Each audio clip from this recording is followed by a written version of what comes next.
honored to be asked to give the Shailendra Shaili memorial lecture. Late 1970s में शैलेंद्र शैली और बादल सरोज भी, ये सब लोग मेरा सीनियर्स रहा स्टूडेंट मूवमेंट में, जब मैं स्टूडेंट पॉलिटिक्स में था. और आई रिमेम्बर दोनों वो लोग आया था JNU में, जहां मैं फर्स्ट ईयर MA पढ़ रहा था उस समय. So I am very please to be doing this. और आपने ये मीडिया के ऊपर सब्जेक्ट दिया गया है. देखिए, अभी भी जब हम बात कर रहे हैं, जब ये भाषण चल रहा है, अभी भी ये दैनिक भास्कर पे रेड्स चल रहा है. ओके, अभी भी चल रहा है दैनिक भास्कर पे. तो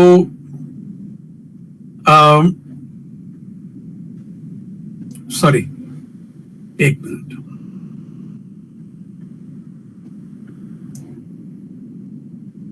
या अभी भी दैनिक भास्कर पे रेड्स चल रहा है.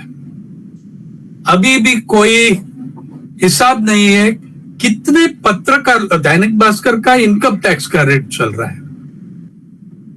बहुत सारा 10-15 पत्रकार के ऊपर FIRs लगाया, लोग जेल पे हैं. और ये नहीं, कोई हिसाब नहीं है, कुछ हिसाब नहीं है कितने पत्रकार पेगासस पे सर्विलेंस के अंडर है. कोई जाता नहीं. कम से कम 30-40 होगा, कम से कम 40-50.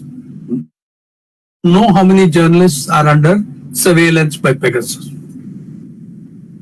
और जो भी न्यूज़पेपर, जो भी पत्रिका और चैनल कुछ अलग बात कहती हैं पॉलिटिकली या राफेल डील पे, उसका एडवर्टाइजिंग सब बंद हो गया. जैसा हिंदू पे बहुत तनाव बढ़ गया उसके ऊपर, वो स्टोरीज के बाद सरकारी एडवर्टाइजिंग बहुत कम हो गई. और बहुत सारा मीडिया लोग सरकारी एडवर्टाइजिंग पे डिपेंड होते हैं. तो ये स्टेट ऑफ द मीडिया है जो आप देख रहे हैं. दैनिक भास्कर का क्या, what was the crime of Dainik Bhaskar? क्या क्राइम था उसका? एक अखबार हिंदी बेल्ट में, जो बड़ा अखबार है, जो मेन स्ट्रीम कहे जाते हैं, 4th लार्जेस्ट ये publishing house in the country, newspaper house in the country, दैनिक भास्कर ने ऑनेस्ट रिपोर्टिंग किया है कोविड-19 के ऊपर. पर्टिकुलरली उत्तर प्रदेश में क्या चल रहा है उसके ऊपर रिपोर्टिंग दिया. नदियों और नदियों के किनारे पे जो लाश पड़ा है उसका सिस्टम है. बहुत सारा न्यूज़पेपर और चैनल उसको प्ले डाउन कर दिया. आप सब जानते हैं, I don't have to tell you. Dainik Bhaskar ने कुछ ज्यादा कवर किया उसको, कंप्लीटली इन ऑनेस्टी. और बहुत देयर आर, दूसरा इशू है, दूसरा मामला है जिसपे दैनिक भास्कर ने सरकार को प्रेस भी किया है. लेकिन ये एक्सेप्टेबल नहीं है कि आप कोविड पैंडेमिक के बारे में सच बताना, वो एक्सेप्टेबल नहीं है.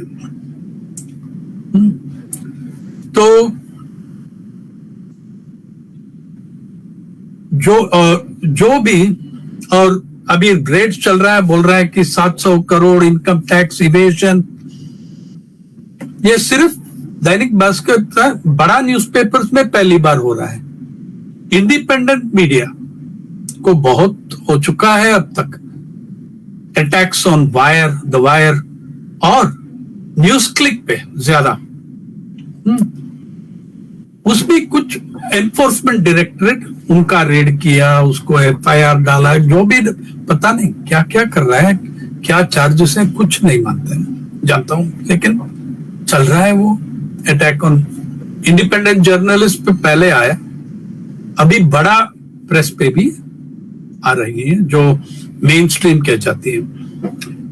इसका पेक्यूलियर चीज क्या है कि मेन स्ट्रीम मीडिया पे अटैक करना को कोई जरूरत नहीं है, देयर इज नो नीड।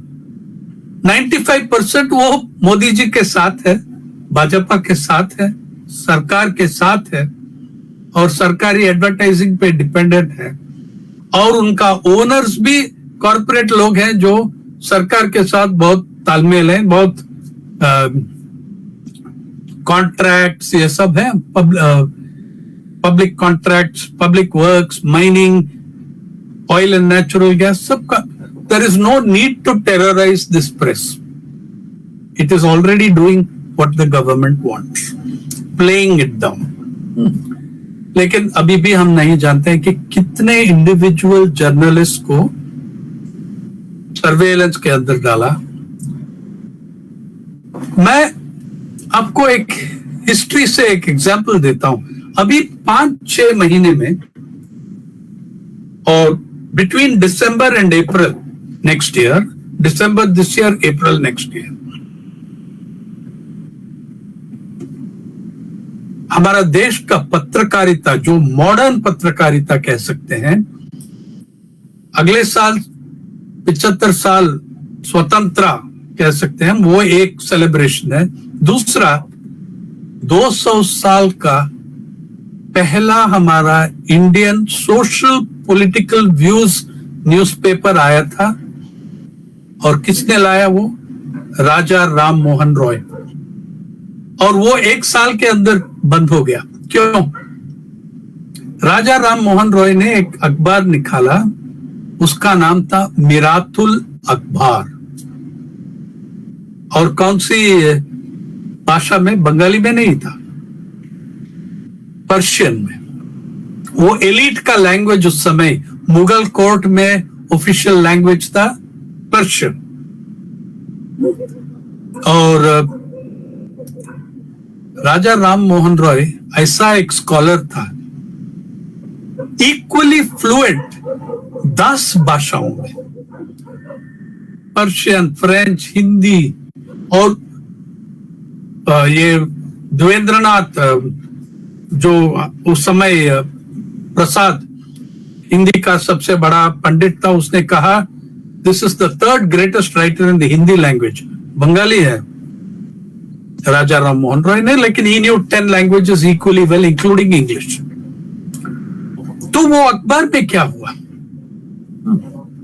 आप देख सकते हैं। अभी 200 साल में 150 साल का हिस्ट्री, इतिहास, इस हिंदुस्तानी पत्रकारिता का इतिहास, 150 साल का एक स्ट्रगल, इंस्पिरेशन, डाइवर्सिटी रहा।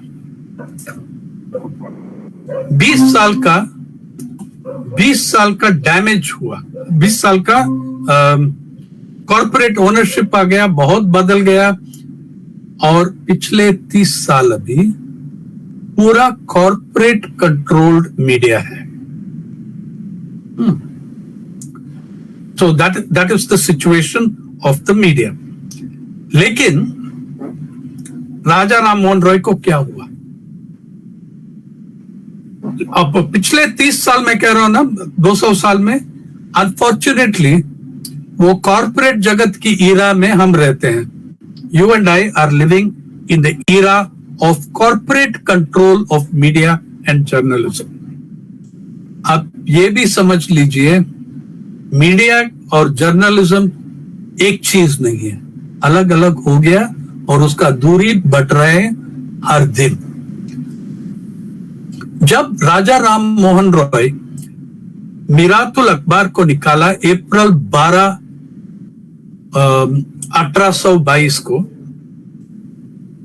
उसने खुद ओपनली बोल दिया कि मेरा सोशल और पॉलिटिकल व्यूज एक्सप्रेस करने के लिए इस अखबार निकाला। और पहला, वो साप्ताहिक था, और पहला इश्यू में बोल दिया कि इस वीकली का ऑब्जेक्टिव जो है, इस अखबार का ऑब्जेक्टिव जो है, किसी को चमचागिरी नहीं करेंगे। तो उसका साप्ताहिक में अखबार में दूसरा इश्यू में राजा राम मोहन रॉय ने एक एडिटोरियल लिखा, protesting against the cruelty of the Raj of the court, English अंग्रेजी कोर्ट का जॉन हेज, कोमिला में जज रहा वो, उसने किसी एक्यूज्ड के ऊपर एक सजा दिया, प्रताप नारायण दास, उसको चाबुक से मारो, और चाबुक से मारे और प्रताप नारायण दास मर गया, विपिंग में वो मर गया। और राजा राम मोहन रॉय ने बहुत स्ट्रांगली लिखा था उसमें, इन हिज सेकेंड इश्यू और थर्ड इश्यू ऑफ मिरातुल अखबार, इसके बारे में। और उसका, उस एडिटोरियल का इतना इंपैक्ट हुआ, जॉन हेज जो जज था, वही खुद जज रहा कोर्ट में, उसका ट्रायल हो गया सुप्रीम कोर्ट में। और इसके बाद गवर्नर जनरल को बहुत गुस्सा हो गया, ये कौन है, ये राजा राम मोहन रॉय। और दूसरा अखबार भी निकल रहा है जो क्रिटिकल आर्टिकल्स लिख रहा था, कैलकाटा जर्नल, संगबाद कौमुदी, ये सब आ गया। तो उस जमाने में भी एक ऑर्डिनेंस पास कर दिया गवर्नर जनरल ने, न्यू प्रेस ऑर्डिनेंस, और फ्रीडम ऑफ एक्सप्रेशन, ये सब ड्रास्टिकली कर्ब हो गया। और ये ऑर्डिनेंस आने के बाद राजा राम मोहन रॉय उसने अनाउंस कर दिया कि it is I am unable to publish under such degrading conditions, और मैं मिरातुल अखबार को बंद कर रहा हूं। खुद उसने मेरा वो first social political views paper को खुद उसने बंद कर दिया, saying I will not function under these degrading conditions. लेकिन दूसरा और तीसरा जर्नल्स में उसने फिर इन्वॉल्व हो गया, जैसा संगबाद कौमुदी, कलकत्ता जर्नल में, और ही कंटिन्यूड विथ हिज मिशन। तो उस जमाने में भी ऑर्डिनेंसेस, अटैक्स ऑन जर्नलिस्ट, वो बहुत रहा, आज भी चल रहा है आपका देश में। लेकिन ओके, मीडिया का स्टेट डिस्कस करने में दो तीन बात साफ होना चाहिए। बहुत सारा लोग मीडिया और जर्नलिज्म को एक ही चीज समझते हैं, वो बिल्कुल गलत है। जब हम मीडिया और जर्नलिज्म को एक ही चीज समझते हैं, वो 30 साल पहले, 50-70 साल पहले वो एनालिसिस हो सकता है, it could have been that way. जब, लेकिन अभी मीडिया लेके उसको एनालाइज करने में freedom of expression, fourth pillar of democracy, ये सब एनालिसिस 70 साल पहले कर सकते हैं, अभी वो बिल्कुल बकवास है। अगर आपको मीडिया को एनालाइज करना है, then analyse the media as you would analyse the corporate world. जब आप कॉर्पोरेट जगत को एनालाइज करते हैं, उसी तरह मीडिया को एनालाइज करो। मीडिया इंस्टीट्यूशंस है, हम सब कहते हैं प्रो बिग बिजनेस, अरे मीडिया प्रो बिग बिजनेस नहीं है, मीडिया तो खुद बिग बिजनेस है। इस देश का सबसे बड़ा कॉर्पोरेट लीडर, वो देश में सबसे बड़ा मीडिया ओनर है, उसका नाम Mukesh Ambani. I don't have to tell you, सबसे बड़ा मीडिया ओनर है इस देश में मुकेश अंबानी। सब नेटवर्क 18, उनको भी नहीं जानते हैं कि कितना टेलीविजन चैनल उसका कंट्रोल पे है। मैं उसको बता सकता हूं, मैं काउंट करता हूं उसका, मैं गिनता हूं उसका। He is owning 1000 other industries. अगर मीडिया एनालाइज करना है तो आप ये पहली बात समझ लीजिए, media is a corporate structure. जो मेन स्ट्रीम मीडिया कहते हैं, ये ऑल नॉनसेंस। मासेस को जो एक्सक्लूड करते हैं मीडिया, उसको मेन स्ट्रीम क्या कहते हैं? मैं कहता हूं वो मीडिया को रेवेन्यू स्ट्रीम नाम रखिए। तो और जर्नलिज्म में भी डिविजन्स आ गया। मीडिया तो इंस्टीट्यूशनल है, ओनर्स, लॉज, सरकार, ये सब है।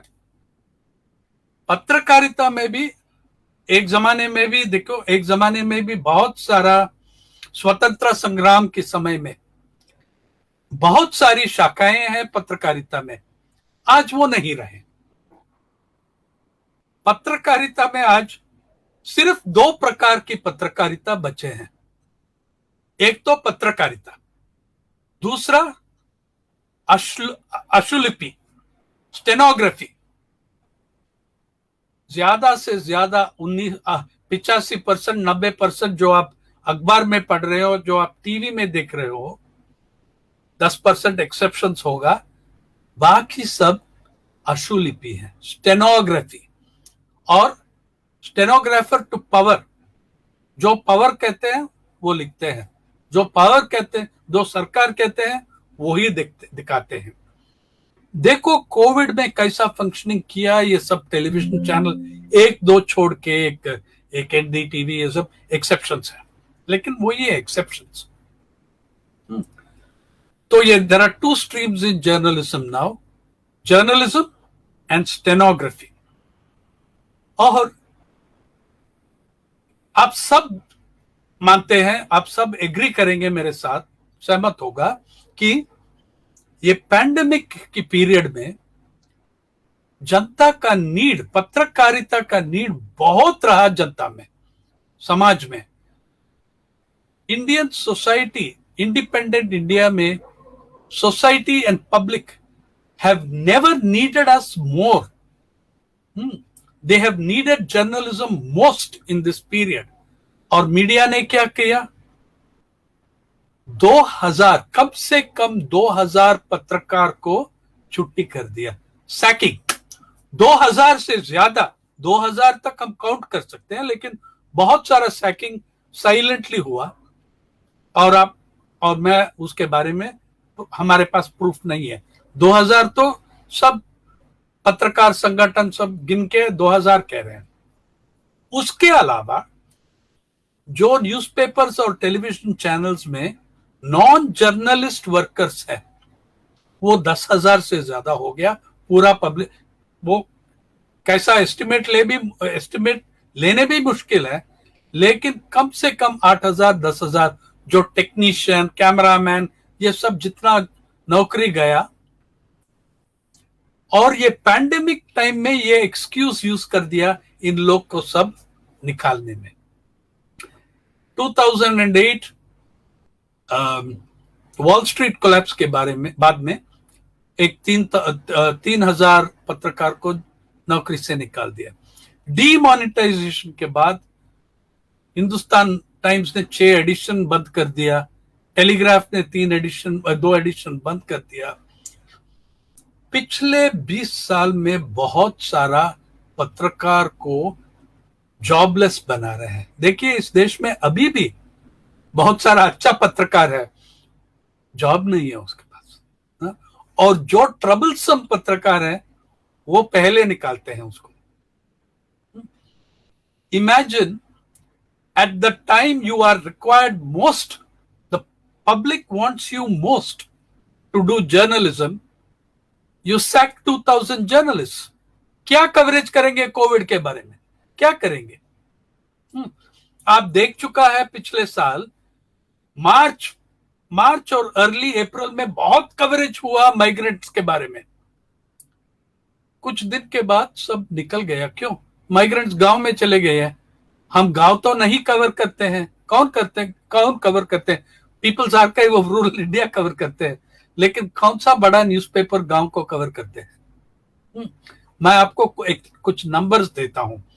दिल्ली में सबसे experienced media research organisation CMS, centre for media studies, हर साल कुछ काउंटिंग करते हैं कि अखबार लेके, टेलीविजन चैनल लेके, और दोनों 3 अंग्रेजी अखबार, 3 हिंदी अखबार, 3 अंग्रेजी चैनल, 3 हिंदी चैनल, इसको लेके गिनता है, ग्रामीण इलाका से कितना क्या परसेंटेज न्यूज आया है, फ्रंट पेज में ग्रामीण इलाका से कितना परसेंटेज न्यूज आ चुका है। जानते हैं इस देश में अगर आप सेंसस देखेंगे, हमारा जनसंख्या 69%, 69% पॉपुलेशन ग्रामीण इलाके में रहते हैं। और हमारा न्यूज़पेपर्स का फ्रंट पेज में कितना परसेंटेज ग्रामीण न्यूज का ओरिजिन जो है कितना स्पेस देते हैं, 0.67%। 69% पॉपुलेशन और 0.67% ऑफ फ्रंट पेज। तो वैसे भी ये पैंडेमिक से पहले वैसे भी ग्रामीण इलाकों से कवरेज नहीं आते हैं। बड़ा न्यूज सो कॉल्ड ये सब नेशनल न्यूज़पेपर का एनालिसिस है। जब पैंडेमिक आया और आपने 2000 पत्रकार और सैक कर दिया, क्या कवरेज कर सकते हैं? Dainik Bhaskar, regional newspapers, regional editions कुछ तो एफर्ट लिया, कहा कि देखो ऑक्सीजन शॉर्टेज जेन्युइन है, रियली ऑक्सीजन शॉर्टेज चल रहा है और इतने लोग मर गए हैं। देखो नंबर जो आ रहे हैं अखबार सरकार से वो बिल्कुल गलत है। एक्चुअल कैजुअलिटी फिगर्स 6 गुना 7 गुना भी हो सकते हैं, बढ़ सकते हैं उसके। तो ये सब हुआ। पहली राउंड में क्या हुआ, अभी उत्तर प्रदेश सरकार ने बहुत सारा न्यूज़पेपर चैनल्स का उसका एडवर्टाइजिंग काट दिया। क्यों? फरवरी में इलेक्शंस आ रहा है उत्तर प्रदेश में, और इसलिए और इतना बुली किया, इतना इंटिमिडेट किया। आप पारी पढ़ लीजिए पीपल्स आर्काइव में, तीन स्टोरीज हैं। जब वो पंचायत इलेक्शन हुआ, पंचायत का चुनाव हुआ उत्तर प्रदेश में, 1700 स्कूल टीचर 1700 मर गया जो कंपल्सरी ड्यूटी करने को भेजा इलेक्शन में। वो टीचर्स का संगठन, वो महासंगठन, शिक्षक महासंगठन उत्तर प्रदेश का, सब प्रोटेस्ट किया, इसको पोस्टपोन करो या हमको please don't force us to work in without, जहां वो कोई मास्क नहीं लेते हैं, कुछ नहीं करते हैं, लेकिन उसको फोर्स किया। और हम एक लिस्ट है हमारा पारी पीपल्स आर्काइव के ऊपर, हिंदी में भी है। पारी तो अभी 12 हिंदुस्तानी भाषाओं में पब्लिश करते हैं और Hindi is very important, Urdu में भी हम पब्लिश करते हैं। वहां आप देख सकते हैं हमारा लाइब्रेरी में 1621 school teachers dying of covid. लेकिन कितना कवरेज मिला? नेशनल प्रेस में कितना कवरेज मिला? इसलिए कि आदित्यनाथ का एडवर्टाइजिंग है, लोग डरते हैं, कुछ लैंड डील्स है, कुछ बड़ा अखबार है जिसका यूनिवर्सिटी के लिए जमीन लिया उत्तर प्रदेश में चीप रेट में। एक बार वो फंस गई मायावती की सरकार में समय, अभी फिर इसको क्यों प्रोवोक करना, और उसका एडवर्टाइजिंग भी चाहते हैं। बहुत प्ले डाउन कर दिया, जैसा कुंभ का सुपर स्प्रेडर इफेक्ट बहुत प्ले डाउन कर दिया। एक भी न्यूज़पेपर एक एडिटोरियल नहीं लिखा जो किसानों का प्रोटेस्ट, किसान संसद को बारे में और सिंगूर कैंप के बारे में बहुत सारा एडिटोरियल लिखा है कि देखो ये लोग कोविड स्प्रेड करने वाले हैं। अरे यार, वो कितने लाख लोग गया कुंभ में, और आप ये भी नहीं क्वेश्चन किया कि कुंभ मेला जो हर 12 साल होना चाहिए, तो 1 साल एडवांस क्यों कर दिया? नेक्स्ट कुंभ मेला का एक्चुअल डेट है 2022। 1 साल एडवांस कर दिया। पंचायत इलेक्शंस को जितने लोग कहा उनको पोस्टपोन करो, नहीं कर सकते हैं। क्यों?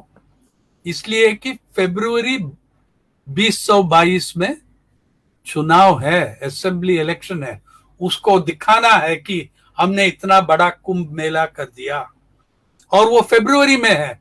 अगर आप सही टाइम पे करते हैं कुंभ मेला, वो अप्रैल में आएगा, शनि स्नान, शाही स्नान, वो सब अप्रैल 22, आपका उससे आपका कोई फायदा नहीं उठा सकते।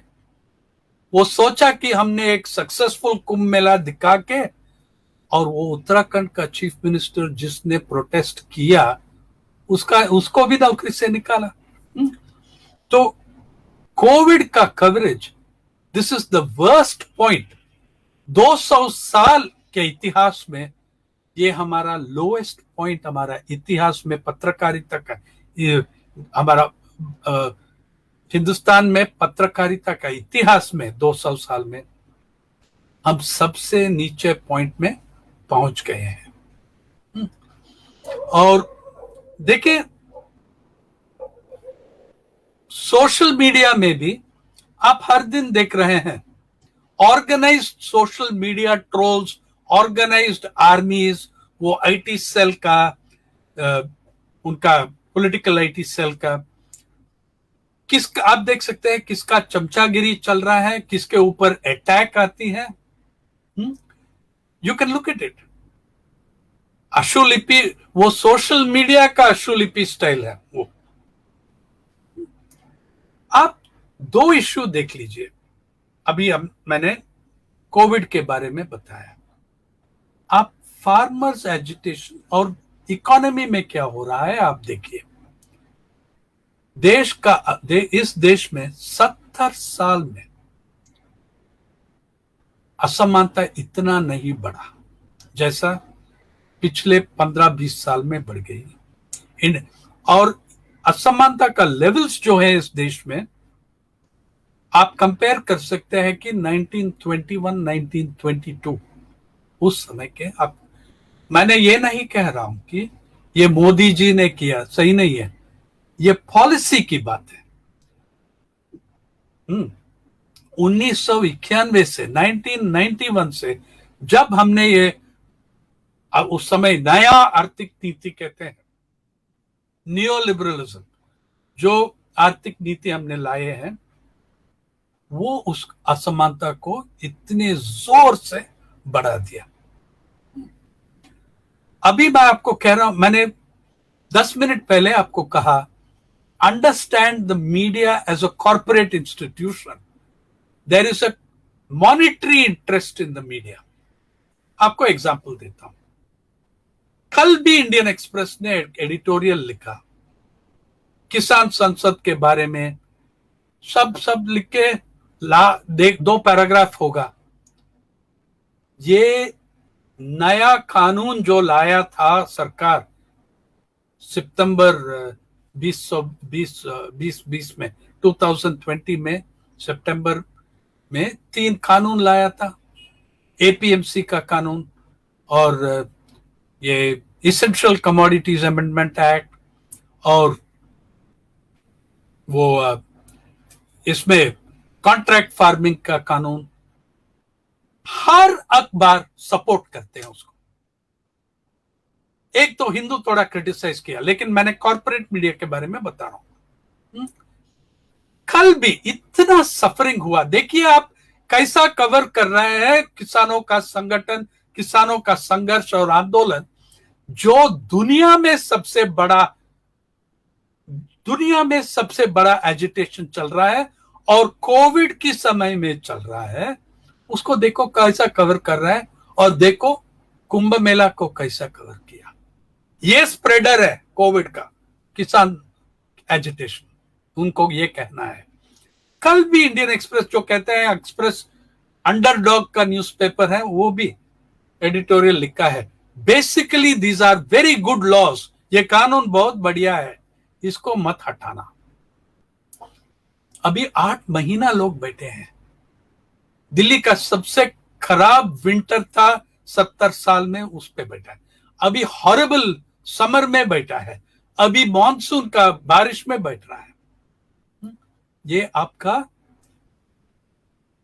किसान वर्ग। और न्यूज़पेपर्स जो ऐसा कवर कर रहे हैं, इस न्यूज़पेपर्स कौन ओन करता है, वो ओनर कौन है, मालिक कौन है इस मीडिया का? देश का सबसे, अगर आप किसान संघर्ष वो सिंगू या टिकरी या पंजाब या कहीं भी जाएंगे, दो नाम आप सुनते हैं हर स्लोगन में, हर नारे में दो नाम आते हैं, अंबानी, अडानी। नौ देश का सबसे बड़ा मीडिया मालिक है अंबानी, और जो अखबार और चैनल वो नहीं ओन करते हैं उसका वो सबसे बड़ा एडवर्टाइजर है। तो ये लोग कैसा उसको क्रिटिसाइज कर सकते हैं? इस साल में, पैंडेमिक का पहला साल में, हमारा अरबपति, मतलब डॉलर अरबपति, इस देश का डॉलर अरबपति 1991 में एक भी डॉलर अरबपति नहीं था इस देश में। फोर्ब्स, जो दुनिया का सबसे बड़ा कैपिटलिस्ट मैगजीन है, वो उसका बाइबल है कह सकते हैं कैपिटलिस्ट वर्ल्ड का, वो कह रहा है, उनको ये कहना है कि भारत का जो 102 डॉलर बिलियनर था 1991 में, एक भी नहीं था, 2019 में 102 रहा, और पैंडेमिक के पहला साल में 140 बन गया। 140 जन, हमारा 140 करोड़ का पॉपुलेशन है, और 140 जन, उसमें उसका धन दौलत का वैल्यू इतना है कि हमारा जीडीपी का 22% से ज्यादा है। 22.7% जीडीपी का वेल्थ इनके 140 जन के हाथ में है। और सबसे आगे कौन है उसमें? नंबर 1 अंबानी, दूसरा अडानी। अंबानी का जो वेल्थ है, उसका टोटल वेल्थ है 85.4 अरब डॉलर, और पंजाब का जीडीपी है 85.4 अरब, मतलब इक्वल है। अंबानी का धन दौलत, his total value is equal to the GDP of Punjab. इतना है उसका। और हमारा पॉलिसी, आर्थिक नीति क्या कर रहे हैं? जो आदमी उसका individual value equal to the value of Punjab GDP, उसको और धन दौलत दे रहे हैं, किसान से लेके उनके हाथ में आप दे रहे हैं। कौन सा न्यूज़पेपर इसके बारे में लिखेगी, आप बताइए? कौन सा अखबार? टाइम्स ऑफ इंडिया लिखेगी? एक्सप्रेस लिखेगी? ये सब, और वो सब फोर्ब्स का बिलियनर्स लिस्ट का उसने कवर किया, कर चुका है, बिलियनर लिस्ट को कवर कर चुका है, लेकिन इस मामले पे बात नहीं करते हैं, इसलिए कि ये सबसे बड़ा एडवर्टाइजर है और टेलीविजन में सबसे बड़ा मालिक और ओनर है। ये है कॉन्फ्लिक्ट ऑफ इंटरेस्ट। इसलिए मैंने आपको कह रहा हूं भाई साहब, ये तो मेन स्ट्रीम मत कहो, रेवेन्यू स्ट्रीम कहो। मेन स्ट्रीम मीडिया नहीं है, रेवेन्यू स्ट्रीम है। ये हमारा एक यूनिक अचीवमेंट है कि मास मीडिया बना दिया जिसमें मासेस नहीं है। मासेस का एक पैसिव रोल है, बैठ के आप टेलीविजन के सामने बैठ के आप स्विच करो चैनल, आप पार्टिसिपेट नहीं कर रहे हैं वो मीडिया में। और ग्रामीण इलाकों को लोग फ्रंट पेज पे आते हैं 0.67%, 0.67%। we are living in a world of self-delusion. We are living in a world of dangerous self-delusion. तो देखो कितने न्यूज़पेपर, कितना हिंदू के अलावा कितना न्यूज़पेपर राफेल स्कैम के बारे में कुछ पब्लिश किया, वो भी हिंदू का नहीं, वो एन राम ने खुद किया। हिंदू में भी डिविजन है। एन राम ने खुद किया वो राफेल का स्टोरी, या और कितना न्यूज़पेपर अब तक आप दिखाइए कि प्रोब भी नहीं मांग रहा है। पेगासस में भी बहुत सारा न्यूज़पेपर प्रोब नहीं मांग रहा है। अरे इतना तो आप कह सकते हैं, नहीं हो सकते। आप समझ लीजिए इंडियन मीडिया का ट्रांसफॉर्मेशन हो गया जब राजा एक जमाने में राजा राम मोहन रॉय, महात्मा गांधी, भगत सिंह, ये सब आपका पत्रकार रहा। अब मालिक हो गया कॉर्पोरेट जगत। The transformation of the Indian media into corporate ownership वो 1980 से लेट 1980s में शुरू हो गया, मिड 1980s से। और उसको बनाने के लिए पत्रकारों का संगठन, यूनियन सब खत्म कर दिया, कॉन्ट्रैक्ट जर्नलिज्म ला गया। अरे जब पत्रकारिता में ला गया तो आप एग्रीकल्चर में क्यों नहीं करेंगे? वही चल रहा है बिफोर। और आपको मीडिया के फ्रीडम और एक्सप्रेशन ये सब के बारे में मैं एक और बात करना चाहता हूं, आपके सामने रखना चाहता हूं।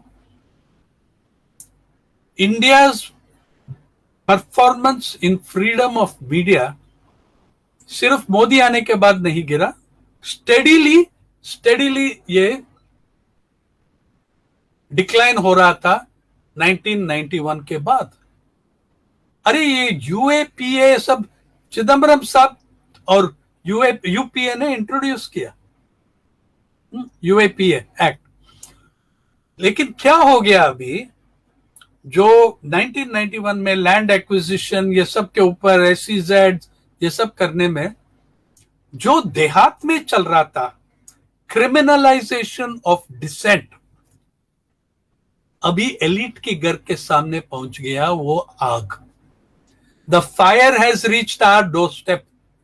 जैसा पैंडेमिक का, जब पैंडेमिक में अब तक आप डिस्कस कर सकते हैं कितने लोग मर गए हैं। सरकार कहते हैं कि 3 लाख लोग मर गए हैं, जो भी है, आप जो भी नंबर लीजिए। हर साल में उतने लोग मरते हैं ट्यूबरकुलोसिस से। मैं पैंडेमिक को ये नहीं कर रहा हूं कि माइनर चीज है, नहीं, I think it is a deadly issue. लेकिन जब वो डेडली इशू सिर्फ गरीब लोग को इफेक्ट करते हैं तो उसका कोई कवरेज नहीं मिलता है। जब हमारे घर पे आ गया, मिडिल क्लास और एलिट के घर पे आ गया, तो कवरेज मिलते हैं हर साल। 2019 में WHO, world health organisation, global report on tuberculosis, उसने क्या कहा? हिंदुस्तान में 2019 का data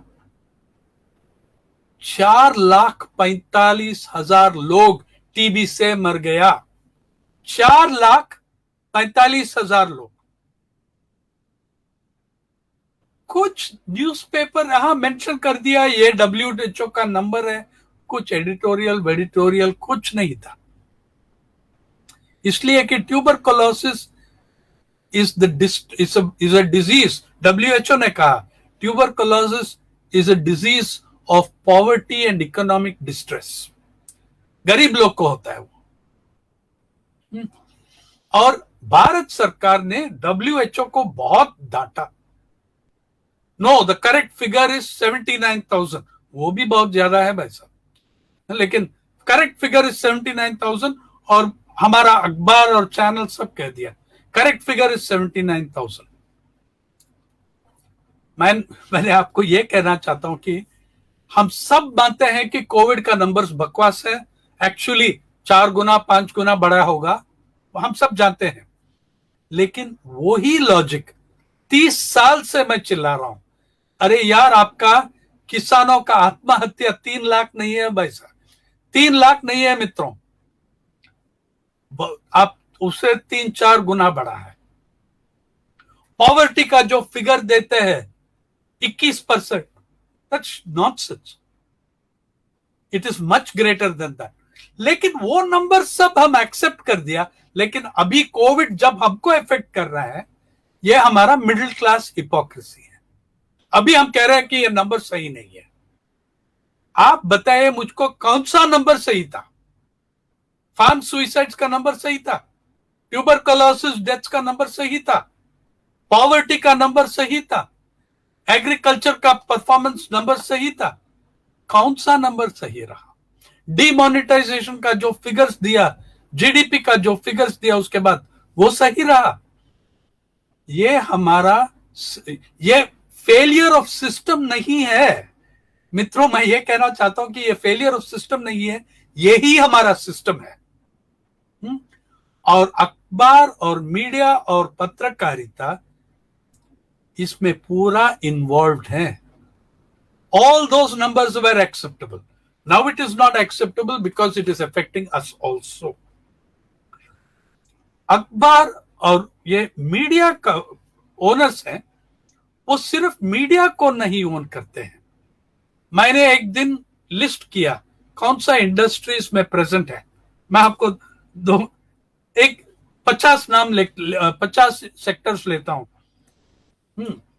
aviation, agriculture, agri machinery, trawlers, tractors, cement, steel, shipping, jute, casting, chemicals, pharma, agrochemicals, big pharma, IPL बड़ा इंडस्ट्री है, इंडियन प्रीमियर लीग और इंडियन पैसा लूट जो भी कहो, cotton, rubber, tea, coffee, film world, electronics, IT, tyres, dairy, construction industry, real estate, banks, power, call centres, power plants, books, coal blocks, music, chit fund, वो Saradha Narada chit fund उसका भी newspaper था, paper, processed foods, textile, man made fibre. अरे मैं सारी रात पूरा रात मैं बैठ के आपको इंडस्ट्रीज का नाम दे सकता हूं जिसमें हमारा मीडिया शामिल है। These people own so many external interests that the government can easily pressurize them. इसलिए कि हमारा बिलियनर्स, हमारा अरबपति, करोड़पति, सब हमारा कॉर्पोरेट जगत, it is dependent on public property, public contracts, privatization of public property पे डिपेंड करते हैं, और वो लोग आपका मीडिया आज कंट्रोल करते हैं। हाँ, तो ये कह रहा हूं कि Indian media is until recently उसको कह सकते हैं कि पॉलिटिकली फ्री है, लेकिन it is a prisoner of profit. अभी it is a political prisoner of profit.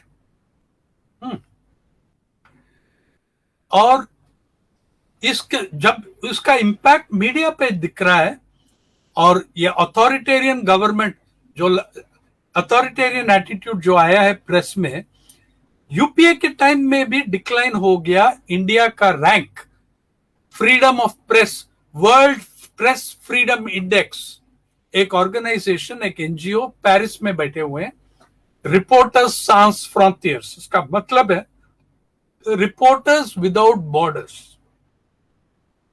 एक और बॉडी है डॉक्टर्स विदाउट बॉर्डर्स, जो हर कॉन्फ्लिक्ट जोन में काम करते हैं। ये भी बहुत अच्छा ऑर्गेनाइजेशन है, रिपोर्टर्स विदाउट बॉर्डर्स, और वर्ल्ड प्रेस फ्रीडम इंडेक्स लाते हैं हर साल। यूपीए का समय में वो हमारा गिर गया 126, 132 तक रैंक, 188 कंट्रीज में वो रैंक 100, और मोदी जी आने के बाद 142 में आ गया हमारा रैंक। तो आप जानते हैं इंडियन एलिट को, जब हमारा मीडिया क्रिटिसाइज, थोड़ा भी क्रिटिसाइज करेंगे तो कुछ नोट नहीं लेते हैं। अभी ये सरकार अलग है, एक छोटा सा वेबसाइट कुछ कहेंगे तो भी आप रेड होगा, ईडी होगा, सीबीआई होगा, आईबी होगा, इनकम टैक्स होगा, कस्टम्स होगा, सीएजी का भी यूज कर रहा है एनजीओ के खिलाफ। लेकिन क्या हुआ, वेस्ट में एक गोरा ऑर्गेनाइजेशन आपका रैंक 142 दिया, बहुत गुस्से में था भारत सरकार। तो भारत सरकार ने क्या कहा, क्या किया, एक कमेटी फॉर्म किया, इंडेक्स मॉनिटरिंग सेल। उसका इतना हर्ट हो गया बेचारा। हम बहुत, ये इस देश का मिडिल क्लासेस और रूलिंग क्लासेस बहुत सेंसिटिव है। जब आपका लोग जो झुग्गी झोपड़ी में रहते हैं वो क्रिटिसाइज करेंगे, वो तो you don't care, but we are very sensitive. जब वो क्रिटिसिज्म गोरा लोग से आते हैं, हम वी आर वेरी सेंसिटिव। जब वेस्ट में आते हैं, वी आर वेरी सेंसिटिव। तो सरकार ने, भारत सरकार ने high power index monitoring cell बना दिया, हाई पावर सेल। मैं आपको ये कैसा कह सकता हूं, इसलिए कि मैं भी मेंबर था इस सेल में। तो ये इतना हाई पावर है। जानते हैं कि कौन, किसकी ऑर्डर पे ये फॉर्म हुई index monitoring cell? Cabinet secretary, केंद्रीय कैबिनेट सेक्रेटरी। अरे केंद्रीय कैबिनेट सेक्रेटरी इतना इंपॉर्टेंट आदमी है, वो कोई मंत्री संतरी से ऑर्डर नहीं लेते हैं, वो मोदी से ऑर्डर लेते हैं, अमित शाह से ऑर्डर लेते हैं, और पीएमओ का चीफ से ऑर्डर लेते हैं बस। और वहां से ऑर्डर आया, वहां से चिट्ठी आया इंफॉर्मेशन एंड ब्रॉडकास्टिंग मिनिस्ट्री को, आप एक सेल फॉर्म कर लीजिए, और ये रिपोर्टर्स विदाउट बॉर्डर्स का रिपोर्ट, ये वर्ल्ड प्रेस फ्रीडम इंडेक्स आप पढ़ लीजिए, दिखाइए कि कितना बकवास है उसमें, और उसको जवाब देना चाहिए। We must show that we are the best. तो हमको अप्रोच किया, जर्नलिस्ट का भी एक और journalism freedom of expression media monitoring cell पे 2 पत्रकार था, और 13 2 पत्रकार और 11 सरकार का ऑफिशियल्स था। Secretary, top officer, director general of press information bureau, 2 पत्रकार है। आप कमेटी रखा है, और वो भी एक पत्रकार उस दो था, रजत शर्मा जी था इंडिया टीवी से, और मैं, और वो 2 मीटिंग अटेंड करके बताया कि मैं नहीं काम कर सकता हूं इसमें, मैं बहुत बिजी हूं, और एक बात भी नहीं बोला मीटिंग पे। तो मैं अकेला था उस सेल में, और फिर तीसरा मीटिंग से 2 नमूना और लाया पत्रकार वहां उस पे, और तेज पे चल रहा था, एक रिबटल देना है। मैंने कहा पहला मीटिंग में, अगर मैं ज्वाइन कर रहा हूं आपका cell, I am not going to be party to rebutting reporters without borders. I am not bothered about the index made in Paris. I am bothered about what is happening to our journalists on the ground. I am bothered what they think. हमारा पत्रकार को क्या कहना है freedom of expression में, उसका ranking ले लो। वो रैंकिंग 142 भी नहीं होगा, और नीचे होगा। तो वो बोला हाँ साईनाथ जी, आप कमेटी पे बैठिए प्लीज, हाँ वी नीड यू, आप गाइडेंस दीजिए। तो मीटिंग हुआ, मैंने कुछ लिख दिया। फरवरी में ड्राफ्ट रिपोर्ट सर्कुलेट किया, दिसंबर से फरवरी में 2 बार ड्राफ्ट रिपोर्ट सर। वो इतना बकवास था रिपोर्ट में, मैंने एक डिसेंट नोट लिखा, सेपरेट इंडिपेंडेंट नोट। जिस दिन मैंने वो इंडिपेंडेंट नोट भेजा था फरवरी में, उस दिन से एक मीटिंग नहीं हुआ कमिटी का, एक भी ईमेल नहीं मिला, ना मुझको मिला ना किसी भी मेंबर को मिला, एक भी मीटिंग नहीं हुआ। और सरकार ने जो कैबिनेट सेक्रेटरी ने बनाया, ऑर्डर उनके ऑर्डर पे बनाया committee, nobody knows where the committee is now, nobody knows. किसी, मैंने सुना कि किसी और दूसरा पत्रकार ने एक आरटीआई लगाया, देखते हैं क्या। They have not even acknowledging the existence of the committee. वो रिपोर्ट और मेरा डिसेंट नोट फ्रंट लाइन पे आप दे सकते हैं और देख सकते हैं, और वायर भी कैरी कर दिया, लिंक्स है हमारा रिपोर्ट और मेरा डिसेंट नोट का। ये है पत्रकारिता का state on the verge, independent. तो जितना पत्रकारिता बचा है, जितना पत्रकारिता बचा है, वो भी थ्रेट पे अंदर है, थ्रेट के अंडर है, और अशुलिपि बढ़ रहा है, more and more and more. देखिए ये contradiction of ownership and external interest, ulterior motive. अभी बड़े बड़े मीडिया लोग एजुकेशन सेक्टर में भी आ गया, जिसका प्राइवेटाइजेशन बहुत तेज चल रहा है, हॉस्पिटल हेल्थ सेक्टर में आ गया।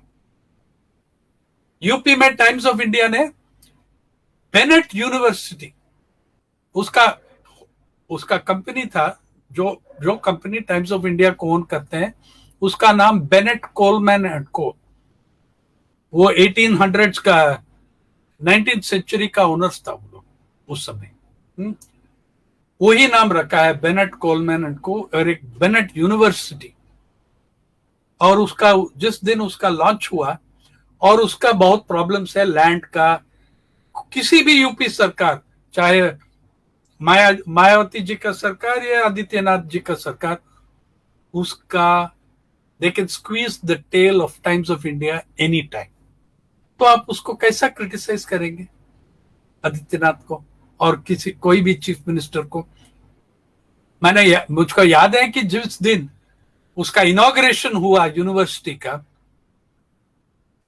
अखबार ने कहा कि Bennett was a man who favoured, वो बेनेट जिसके नाम पे यूनिवर्सिटी खोला, वो ही नहीं जानता है कि वो कौन रहा। उसका पूरा नाम भी नहीं लिया। His name was Thomas Jewell Bennett. पूरा उसका स्पीच, उसका मार्केटिंग, ब्रांड मैनेजर, पता नहीं कौन था वहां, बेनेट बेनेट बेनेट का उसका पूरा नाम भी नहीं जानता है। और ये भी बोला, Bennett was sympathetic to the self rule of Indians. Thomas Jewell Bennett, obituary 1925 में आप देख सकते हैं, he was the man who forced the governor general to prosecute Bal Gangadhar Tilak more severely than before. वो ऐसा है, उनके नाम पे आप यूनिवर्सिटी रखा, लेकिन प्राइम लैंड मिल गया आपको। आप कैसा यूपी सरकार के से इंडिपेंडेंट स्टैंड ले सकते हैं? कैसा आप क्रिटिसाइज कर सकते हैं? आप पूरा रात बैठ के, आपको एग्जाम्पल्स ऐसा, पेड न्यूज का स्कैंडल आप सब याद है। पेड न्यूज, कॉर्पोरेट ओनरशिप आने के बाद वो पेड न्यूज स्कैंडल है। उसके पहले यहां एक पत्रकार, वहां एक पत्रकार, इंडिविजुअल करप्शन का मामला था।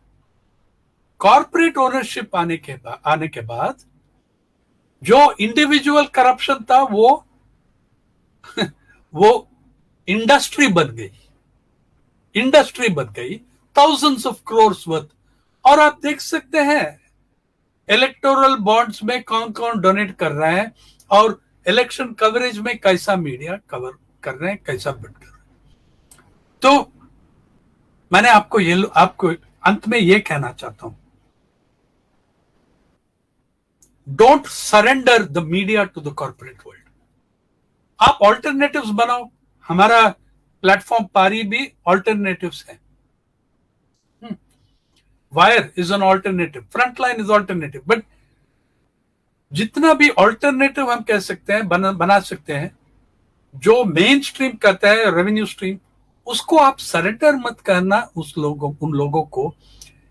The Indian media, the Indian press was not the product of Ambani's investment. It was the child of the freedom struggle. इस देश का पत्रकार कौन था? भगत सिंह, गांधी, अंबेडकर, नेहरू, ये पत्रकार था हमारा। पहला 3 नाम जो मैंने लिया तो वो फुल टाइम, वो उसका अर्निंग लिविंग पत्रकारिता से किया बहुत साल। लेकिन why do we accept that the media belongs to them? We have to fight to dismantle corporate monopolies. ये कॉर्पोरेट जगत को हम डिसमेंटल करना ही चाहिए। We have to throw back the LPG, liberalization, privatization. We have to throw that back. अभी banks और insurance के ऊपर ध्यान दे रहे हैं। मैं आप सबको अपील कर रहा हूं, जब वो भी जाएगा, आपका फ्रीडम ऑफ एक्सप्रेशन ये सब और गिरेगा नीचे। जितना और प्राइवेटाइजेशन होगा, उतना और आपका loss of freedom and expression होगा। We need to fight to dismantle all corporate monopolies.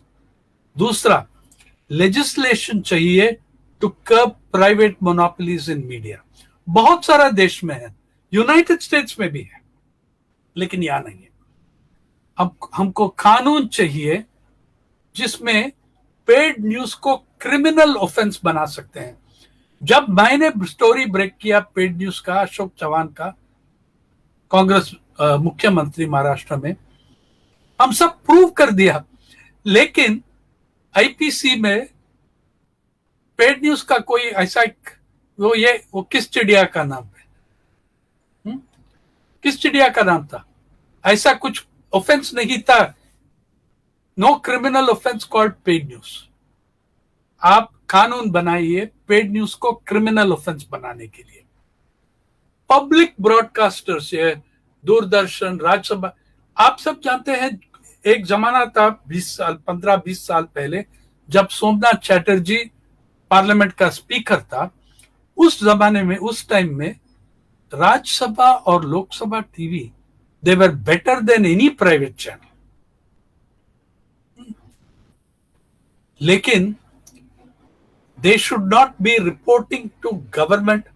They should not report Akashvani, Doordarshan, ये सरकार और इंफॉर्मेशन एंड ब्रॉडकास्टिंग मिनिस्ट्री को मत रिपोर्टिंग करना।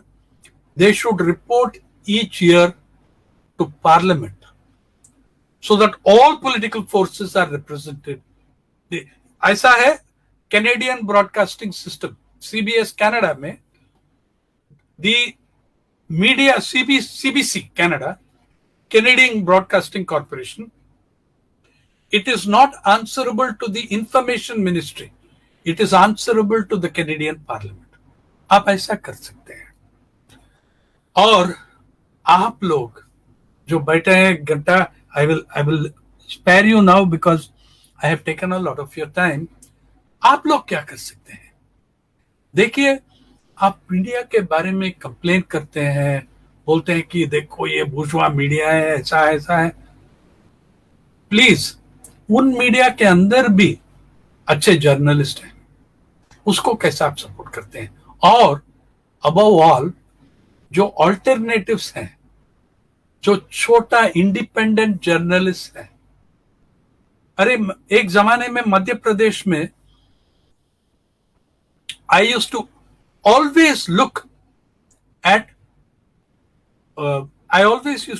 Sarvodaya press service.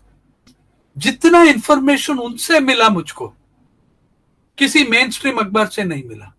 जो आम जनता के बारे में, जो डेवलपमेंट प्रोजेक्ट्स के बारे में, जो डैम कंस्ट्रक्शन के बारे में, जो डिस्प्लेसमेंट, विस्थापितों के बारे में, मुझको सर्वोदय प्रेस सर्विस से मिला। लेकिन हम लोग उसको सपोर्ट करते हैं क्या?